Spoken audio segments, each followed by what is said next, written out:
अच्छे वक्त को पाने के लिए बुरे वक्त से जरूर गुजरना पड़ता है। बहुत सारे हमारे इंजीनियर्स हैं जो अभी इस बुरे वक्त पे, बुरा वक्त तो नहीं बोलूंगा, जो फेलियर्स हैं, जो फीडबैक्स अभी तक के मिलते आ रहे हैं उनके करियर में, उन फेलियर्स को, उन फीडबैक्स के पॉजिटिव को जानते हुए कैसे अपने करियर में सक्सेस को लाएंगे, उसके बारे में हम जानेंगे। सबसे पहले प्रिपरेशन बात करते हैं इंटरव्यू की। बहुत सारे इंटरव्यूअर्स में फेलियर्स मिल रही हैं, बट क्या वो फेलियर्स हमारी फीडबैक्स हो सकती हैं? क्या किस तरह से हमसे क्वेश्चंस पूछे जाते हैं, किस तरह से हम उनको बताते हैं, ये बारे में हम पूरा जानेंगे। और कुछ क्वेश्चंस के बारे में भी बात करेंगे कि किस तरह से आपसे क्वेश्चंस पूछे जा सकते हैं एक इंटरव्यू में। तो आप सभी का स्वागत है। मैं कॉर्पोरेट ट्रेनर किशन ओझा आप लोगों के लिए लेकर आया हूं एक इंटरव्यू सेशंस, जिसमें आप अपने आप को कैसे प्रेजेंट करेंगे, किस तरह के क्वेश्चंस आपसे पूछे जाएंगे, उसके बारे में कंप्लीटली जानेंगे। सबसे पहले क्वेश्चन से शुरू करते हैं, जिसमें आपसे यही पूछा जाता है कि introduce yourself as a civil engineers. हम एज अ सिविल इंजीनियर अपने आप को कैसे इंट्रोड्यूस करेंगे? उसके लिए बहुत सारे इंजीनियर्स यहाँ पे अपने इंट्रो से स्टार्ट करते हैं कि मेरा नाम ये है और मैंने यहाँ से अपनी इंजीनियरिंग कंप्लीट करी है। फिर उसके बाद अपनी हॉबीज और अपनी स्किल्स में बोलते हैं I am very hard working. तो ये सारी चीजें कहीं ना कहीं हमको इग्नोर करनी है। फॉर एग्जाम्पल, मैं अपने आप को कैसे एक इंटरव्यू के लिए प्रेजेंट करूंगा?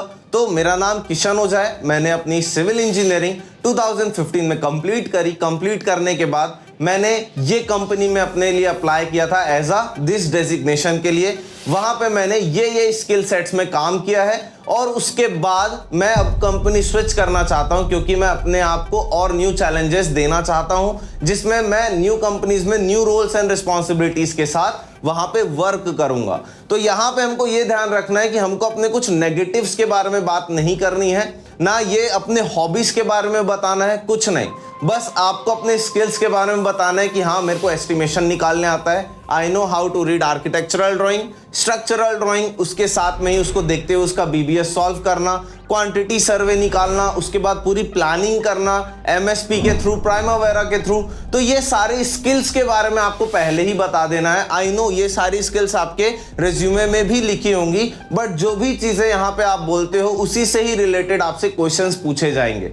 तो बिल्कुल भी आपको यहाँ पे अगर 10th में आपका 55% है, 60% है, उसको बताने की आपको जरूरत ही नहीं है। आप डायरेक्टली ये बताइए कि आपने बीई कंप्लीट किया है। बीई में अगर परसेंटेज अच्छे हैं तो परसेंटेज के बारे में बताइए, कौन से ईयर में किया है, क्या क्या प्रीवियस पास्ट एक्सपीरियंसेस रहे हैं, गवर्नमेंट जॉब प्रिपरेशन करा है आपने, प्राइवेट जॉब में काम किया है, जो भी। तो इस तरह से अपने आप को आप इंट्रोड्यूस करेंगे। तो बिल्कुल ये वीडियो को देखते हुए यहीं पॉज करके आप पहले अपने इंट्रोडक्शन बना लीजिए कि how will you represent yourself, कैसे 2 मिनट में आप अपने बारे में सामने वाले को बता दोगे। हेलो इंजीनियर, सिविल गुरुजी अनाउंस करता है इंडिया की सबसे पहली फिजिकल ट्रेनिंग। जी हाँ, आप लोगों ने बिल्कुल सही सुना, फिजिकल प्लस डिजिटल ट्रेनिंग आप लोगों के लिए 1 जुलाई से इन रेस्पेक्टिव ब्रांचेस में। अब आप भी अपनी जर्नी स्टार्ट कर सकते हैं सिविल गुरुजी के साथ, इन कोर्सेस के साथ, और अपने करियर के उन ग्रोथ तक पहुंच सकते हैं जिसके आप रियली में हकदार हैं। अगर मैं बात करूं कि आप लोगों को क्या क्या सीखने को मिलेगा, तो बहुत सारे जितने भी टेक्निकल चीजें होती हैं, estimation, BBS surveying, quantity survey, billing, contract and tendering, ये सारी चीजें आप लोग सीखेंगे, और वो भी फिजिकल मॉड्यूल के साथ। अधिक जानकारी के लिए आप अभी कॉल कर सकते हैं 9111001234 पे। और जाते ही जाते एक और अनाउंसमेंट कि अब सिविल गुरुजी आप लोगों से चार्ज लेगा 70% आफ्टर प्लेसमेंट। तो बिल्कुल भी देरी मत करिए, आज ही कॉल करिए 9111001234 पे और इंडिया की सबसे पहली फिजिकल ट्रेनिंग ज्वाइन करें आज। तो देखते हैं अगला क्वेश्चन जो कि आपसे पूछा जा सकता है इंटरव्यू में।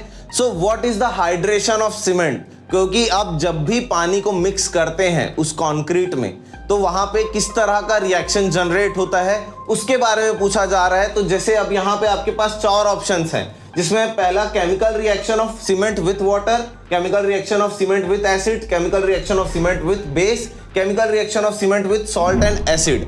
अब इसमें से पहला क्वेश्चन जो है आपको ये पूछा गया है, हाइड्रेशन ऑफ सीमेंट क्या होता है? तो जस्ट आपके पास जो करेक्ट ऑप्शन है वो ये है कि केमिकल रिएक्शन होता है आपका सीमेंट और वाटर के बीच में।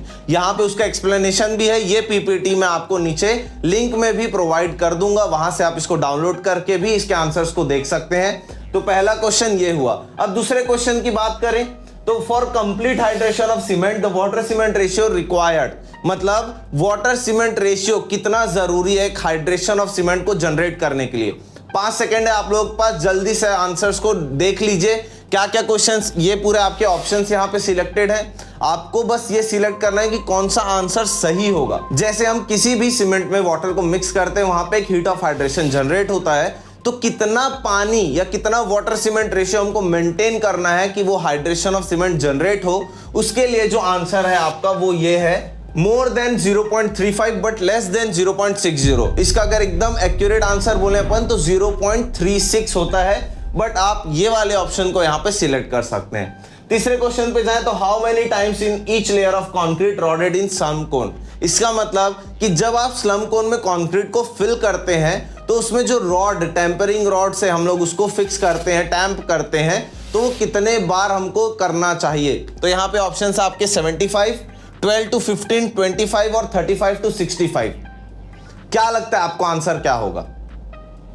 जी हाँ, इसका आंसर है आपका 25, कि हम कोई भी लेयर्स होंगी स्लम कोन की जिसमें हम लोग कॉन्क्रीटिंग करवाते हैं, तो उसके लिए each layer is tempted 25 times with a 2 feet long bullet nose metal rod, जिसकी थिकनेस या डाया की बात करूं तो 16 mm की होती है, जो टेम्परिंग रॉड है।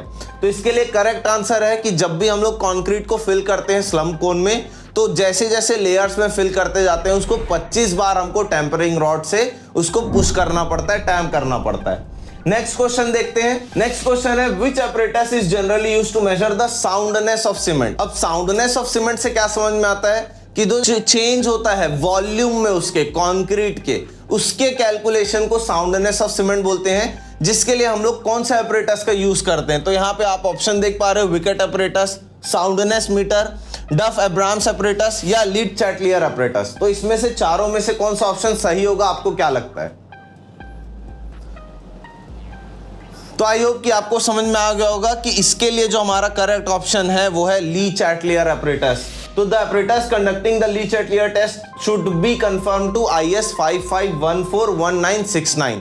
यहाँ पे उसका एक्सप्लेनेशन भी है कि साउंडनेस ऑफ सीमेंट को हम लोगों को चेक करने के लिए ली चैटलियर apparatus का यूज करते हैं। नेक्स्ट क्वेश्चन की तरफ चलते हैं। तो नेक्स्ट क्वेश्चन है इसमें, what is initial setting time.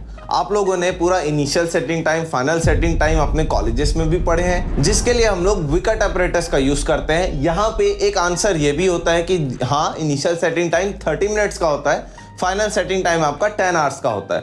But what is initial time बोल रहा है, तो यहाँ पे हमको ये समझना है इसका करेक्ट आंसर अगर बात करें तो जब हम लोग वाटर मिक्स करते हैं उसके बाद से जो सीमेंट की है प्लास्टिसिटी उसको स्टार्ट करती है लूज करना, तो when the cement paste starts losing its plasticity, वो आपका इनिशियल सेटिंग टाइम होता है। अब यहाँ पे ये इंग्लिश या हिंदी का अगर मैं फैक्टर बोलूँ तो आप अगर हिंदी में भी आंसर करने जाएं तो यहाँ पे हमको कुछ टेक्निकल वर्ड्स हैं, इनको यूज करना ही होगा। तो ये इनिशियल सेटिंग टाइम वो होती है जब सीमेंट पेस्ट अपनी प्लास्टिसिटी लूज करना स्टार्ट करता है। यही इसका करेक्ट आंसर है, उसके साथ आपके एक्सप्लेनेशंस भी यहाँ पे प्रेजेंट हैं। नेक्स्ट क्वेश्चन की अगर बात करें तो IS code use for grading of coarse and fine aggregate. अब एग्रीगेट्स की बात करें तो फाइन एग्रीगेट वो है जो 4.75 mm की सीव से पास हो जाते हैं, कोर्स एग्रीगेट वो हैं जो 4.75 mm की सीव से रिटेन हो जाते हैं। फाइन एग्रीगेट्स में अगर बात करें तो सैंड के 4 जोन्स होते हैं, जिसमें से अगर आरसीसी या कॉन्क्रीटिंग की अगर बात करें तो जोन 3 सैंड यूज होता है। और अगर एग्रीगेट की बात करें कोर्स एग्रीगेट की, तो जब भी हम लोग पीसीसी की बात करते हैं तो 40 mm, 20 mm और 10 mm के एग्रीगेट्स यूज होते हैं, और आरसीसी में आपके 20 mm और 10 mm के एग्रीगेट यूज होते हैं। यहाँ पे पूछ रहा है कि ये डिसाइड करने के लिए जो आईएस कोड्स हैं कि कौन से जोन का होगा, क्यों ये जोन्स में डिवाइडेड है, ये सारी चीज़ों को डिसाइड करने के लिए जो आईएस कोड है वो यहाँ पे आपके पास 4 ऑप्शंस हैं, जिसमें आपका IS 386, IS 456, IS 383 और IS 1200। क्या लगता है आपको आंसर क्या होगा?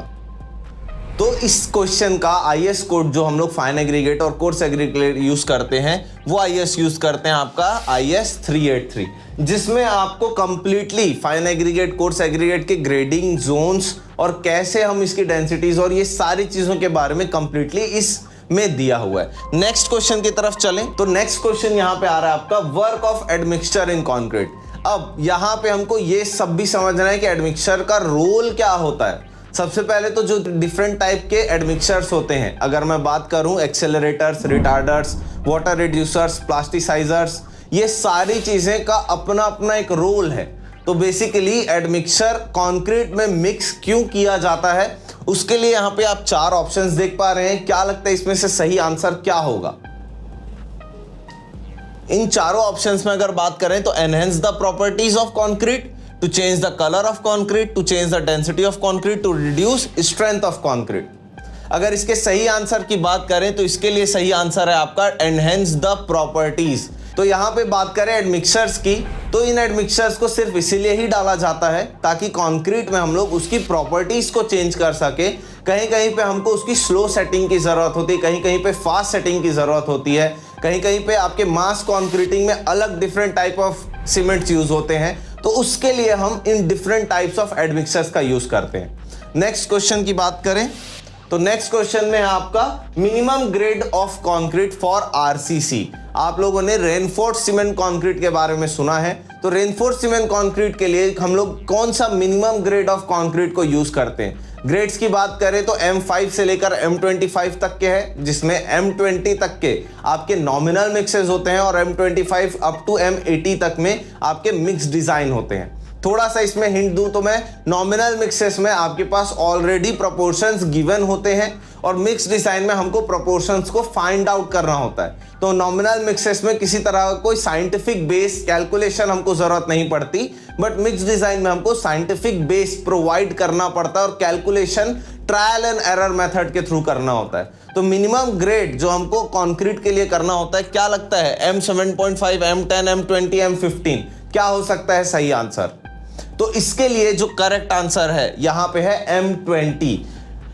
M20 का ही यूज करते हैं हम लोग यहां पे इस कॉन्क्रीटिंग को करने के लिए। नेक्स्ट क्वेश्चन की बात करें तो नेक्स्ट क्वेश्चन में आपका what are the problems faced by a civil engineer on site. ये भी आपसे इंटरव्यू में पूछा जाएगा अगर आप फ्रेशर हैं या एक्सपीरियंस्ड हैं। तो फ्रेशर या एक्सपीरियंस के लिए भी हमको ये पता होना चाहिए कि सिविल इंजीनियर साइट में खड़ा है तो लेबर मैनेजमेंट के लिए ही नहीं, उसके अलावा मटेरियल मैनेजमेंट और एग्जीक्यूशन के लिए भी होता है। तो इसके लिए हम सही आंसर ये दे सकते हैं कि जो प्रॉब्लम्स फेस होती है एक सिविल इंजीनियर को साइट में, सबसे पहले तो लेबर की ही होती है कि हमको एक स्किल्ड लेबर की जरूरत होती है। अगर हमारे लेबर्स अनस्किल्ड हो तो वहां पे मेरा जो प्रोजेक्ट ड्यूरेशन है वो डिले हो सकता है। उसके साथ साथ में सिविल इंजीनियर्स को ये प्रॉब्लम होती है अगर डिजाइन या ड्राइंग में फॉल्ट है तो वहां पे हमको किसी तरह की ये दिक्कत हो सकती है कि वहां पे भी हमारा डिले हो सकता है प्रोजेक्ट अगर उस डिजाइन या ड्राइंग्स में चेंजेस है।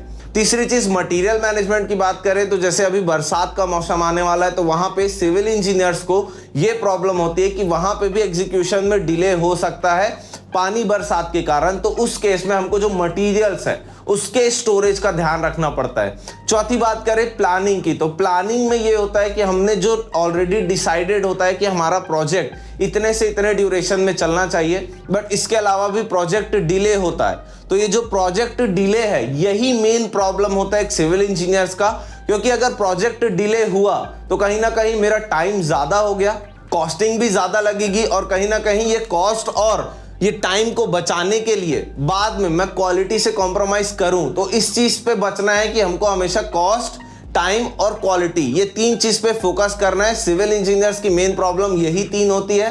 ये तीनों को अगर मेंटेन करते हुए चलें कि जिस प्रोजेक्ट के लिए, जिस टास्क के लिए जितनी कॉस्टिंग, जितना अमाउंट एलोकेटेड है वो काम उतने ही पैसों में हो जाए, जितना टाइम एलोकेटेड है उतने ही स्पेसिफाइड टाइम में भी वो कंप्लीट हो जाए क्वालिटी को ध्यान रखते हुए। तो प्रॉब्लम्स ये फेस होती है सिर्फ एक टाइम डिले का। दूसरी चीज आती है लेबर का। अगर मैं अपने साइट की बात करूं तो वहां पे जब मैं अपने साइट पे वर्क कर रहा था तो वहां पे हम पाइल प्रोसीजर्स करवा रहे थे, पाइलिंग करवा रहे थे।